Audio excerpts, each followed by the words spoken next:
Assalamualaikum warahmatullahi wabarakatuh. Pada kesempatan kali ini, kami dari kelompok 3 yang beranggotakan Alfitri Septiani, Puput Kartika, Nadilah Syah, Widianti, dan Alvin Ropino akan memaparkan tentang metabolisme zat gizi. Adapun materi yang akan kelompok kami bahas, yaitu yang pertama ada zat gizi, yang kedua ada metabolisme, yang terdiri dari metabolisme karbohidrat, protein, lemak, mineral, dan vitamin. Dan yang ketiga ada faktor yang mempengaruhi laju metabolisme. Pengertian dari zat gizi yaitu elemen yang ada pada makanan yang dapat dimanfaatkan secara langsung di dalam tubuh, seperti vitamin, lemak, karbohidrat, mineral, air, dan protein.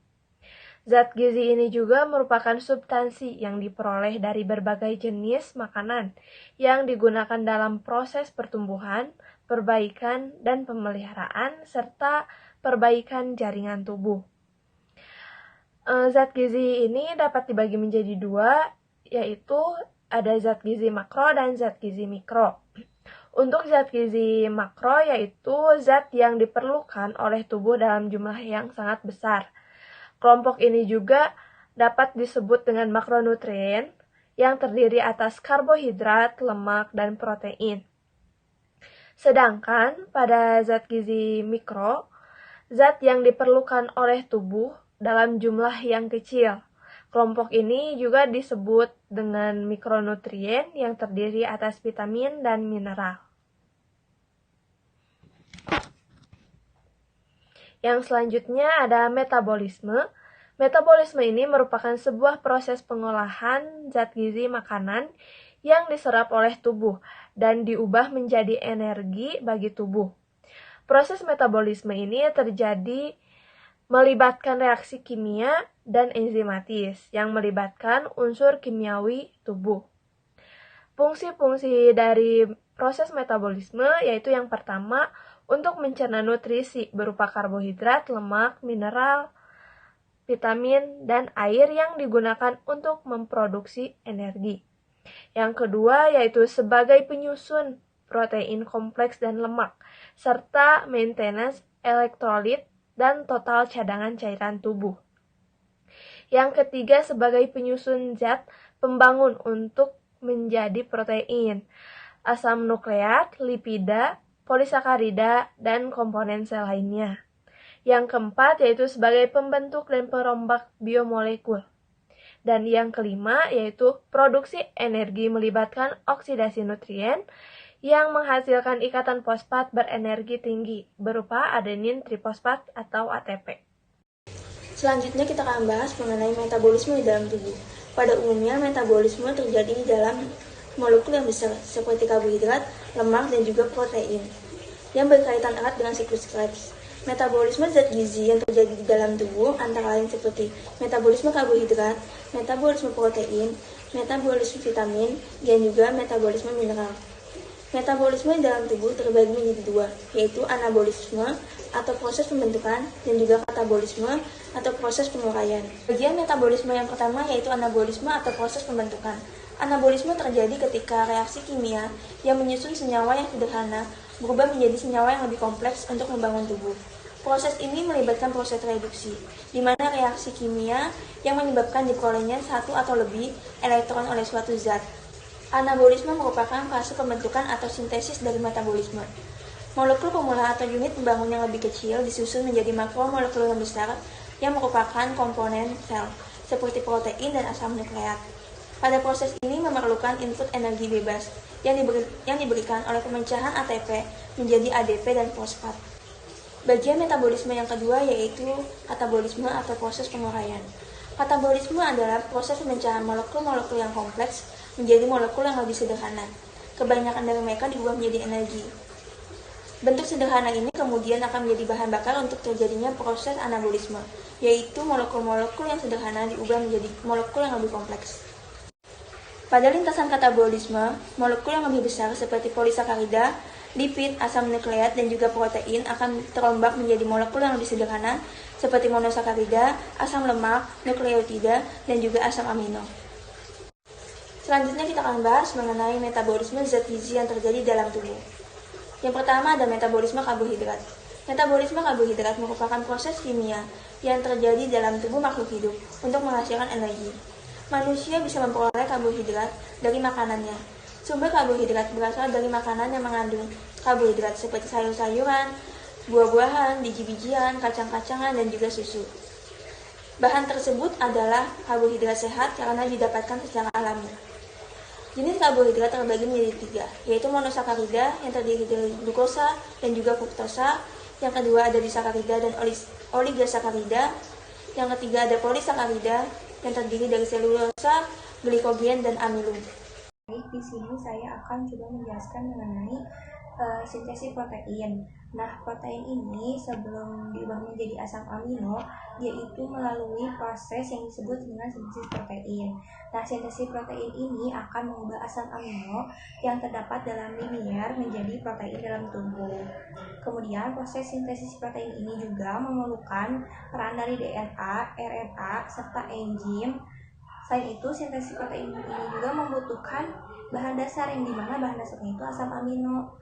Dan proses ini terjadi di ribosom. Sedangkan untuk proses sintesis protein itu sendiri, yaitu yang pertama, DNA itu melakukan transkripsi yang dimana itu mencetak kode-kode yang membentuk protein berdasarkan pada urutan basa nitrogennya. Nah, RNAD ini akan melepaskan diri dari DNA dan membawa kode-kode genetik atau kodon itu keluar dari nukleus menuju ke ribosom, yaitu di dalam sitoplasma. Nah, RNAD ini bertindak sebagai cetakan matriks. Nah, di ribosom ini RNAD melekat pada RNA ribosom atau RNAR. Kemudian yang kedua, RNAT yang ada di dalam sitoplasma datang dengan membawa asam amino yang sesuai dengan kode-kode yang dibawa oleh RNAD. Nah, RNAT ini otomatis akan melekatkan dan berpasangan dengan RNAD sesuai dengan pasangan-pasangan tadi, pasangan basa nitrogennya, atau dengan atau disebut dengan triple RNAT. Kemudian yang ketiga itu asam amino yang dibawa oleh RNAT akan saling bergandengan tuh dan membentuk rangkaian rantai polipeptida. Nah, polipeptida ini yaitu terbentuknya yaitu sebagai protein tubuh ya, yang dimana proses ini diharapkan berada di dalam ribosom. Kemudian transkripsi juga merupakan proses pembentukan RNAM dari DNA yang terjadi di dalam nukleus. Nah, RNAM ini itu berperan sebagai pembawa pesan dari DNA menuju ribosom agar informasinya dapat diolah menjadi protein. Pada proses translasi, sintesis polipeptida ini juga diurutkan dengan urutan spesifik berdasarkan rantai mRNA yang dibuat pada tahapan transkripsi. Kemudian susunan asam amino yang dibentuk ini disesuaikan dengan susunan basa nitrogen dalam membentuk kodon. Nah, satu persatu asam amino ini berikatan dengan triple antikodon atau tRNA sehingga membentuk polipeptida di dalam tubuh. Itu ada proses pencernaan metabolisme protein. Nah, makanan dengan protein itu kan akan dikunyah dan masuk ke dalam perut yang mengandung asam klorida dengan enzim pepsin. Nah, kemudian di lambung itu akan diturunkan pH-nya. Nah, kemudian enzim pepsin akan memecah molekul protein yang besar menjadi polipeptida atau asam amino pembentuknya. Nah, setelah enzim ini aktif, pemecahan protein ini berlangsung oleh enzim kemotripsin, tripsin, erepsin, dan peptidase. Nah, yang bertugasnya itu untuk memecah molekul kompleks protein menjadi asam amino. Nah, setelah metabolisme protein selesai, asam amino ini akan dikirim ke hati melalui aliran darah, kemudian digunakan dalam metabolisme karbohidrat.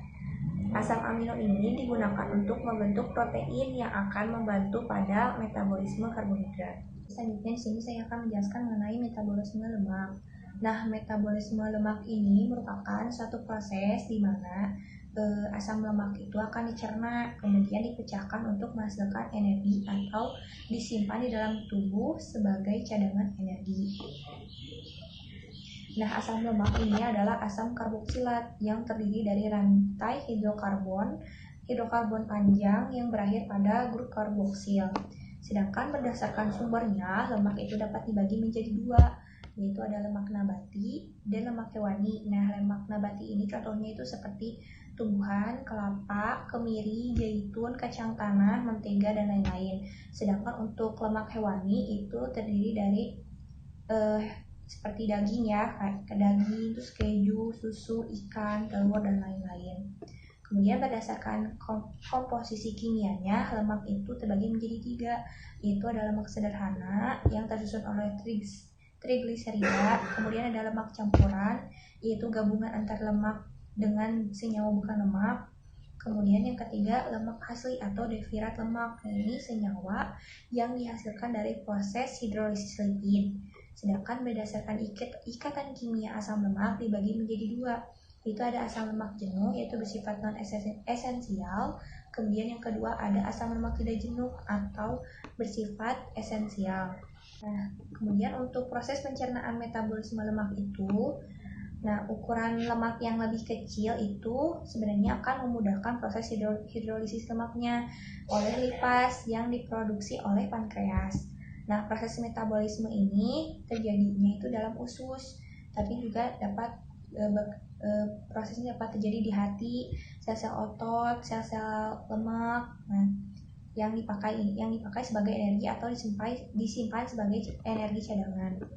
Nah, pencernaan lemak ini terjadi dalam usus karena usus mengandung lipase. Sedangkan proses metabolisme lemak yakni akan keluar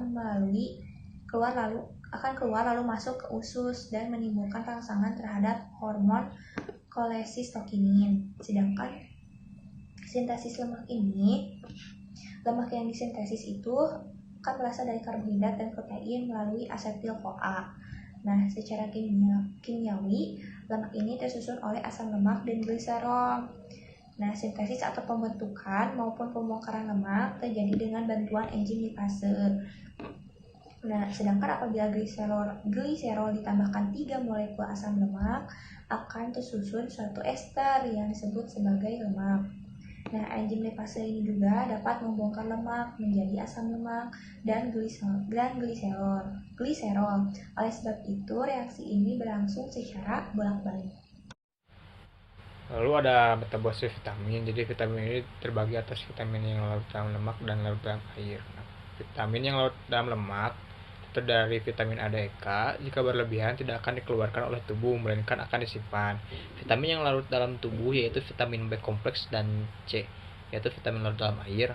Kedua vitamin tersebut tidak disimpan, melainkan akan dikeluarkan oleh sistem pembuangan tubuh. Hal itulah yang menyebabkan selalu dibutuhkannya asupan vitamin untuk tubuh setiap hari. Proses pencernaan makanan baik di dalam lambung maupun usus halus akan membantu melepaskan vitamin dari makanan agar bisa diserap oleh usus. Vitamin larut lemak diserap dalam usus bersama dengan lemak atau minyak yang dikonsumsi. Adapun proses metabolisme vitamin yaitu vitamin diserap oleh usus dengan proses dan mekanisme yang berbeda. Terdapat perbedaan prinsip proses penyerapan antara vitamin larut lemak dan vitamin larut air. Vitamin larut lemak akan diserap secara difusi pasif dan kemudian di dalam dinding usus digabungkan dengan kilomikron atau lipoprotein yang kemudian diserap oleh sistem limfatik.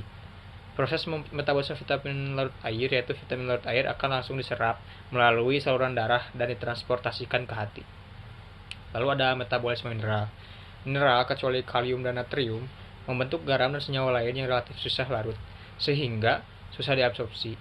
Absorpsi mineral sering memerlukan protein pengemban spesifik. Sintesis protein ini berperan sebagai mekanisme penting untuk mengatur kadar mineral dalam tubuh. Nah, ekskresi sebagian besar mineral melalui ginjal, ada juga disekresi ke dalam getah pencernaan, empedu, dan hilang dalam feses. Proses metabolisme mineral. Mineral dalam tubuh akan mengalami reaksi desosiasi menjadi ion-ion dan molekul kecil untuk melalui membran sel. Pada transport aktif, mineral seperti halnya ion natrium, kalium, dan klorium melalui pompa natrium-kalium pada membran sel. Pada transport pasif osmosis, dalam tubuh mineral akan terionisasi menjadi zat-zat elektrolit yang dapat diserap dalam tubuh. Zat yang memiliki sifat elektrolit lemah lebih cepat melewati membran sel daripada zat yang memiliki sifat elektrolit yang kuat. Sama halnya dengan glukosa. Transport mineral melalui transport glukosa. Melalui glukosa permease dari eritrosit. Mineral masuk ke dalam eritrosit melalui facilitated transport atau transport terfasilitasi. pada transfer pasif difusi mineral melewati membran melalui saluran yang disebut channel mediated. Lalu ada yang faktor yang mempengaruhi laju metabolisme. Yang pertama, usia. Jadi masa otot berkurang sering bertambahnya usia. Hal ini menyebabkan laju pembakaran energi juga menurun. Yang kedua ada jenis kelamin. Laki-laki biasanya memiliki masa otot yang lebih besar dibandingkan wanita, sehingga pembakaran energinya lebih cepat. Lalu ada yang ketiga, ini kondisi medis tertentu. Beberapa orang mungkin mempunyai kondisi medis yang mempengaruhi laju metabolismenya. Seperti ada yang makan banyak tapi tidak gemuk-gemuk, seperti itu karena ada keturunan yang mempengaruhi laju metabolisme di dalam tubuhnya. Lalu ada ukuran dan komposisi tubuh yang terakhir. Jadi laju metabolisme orang yang berotot atau bertubuh besar lebih cepat karena mereka membutuhkan banyak energi ketika mereka tentunya membakar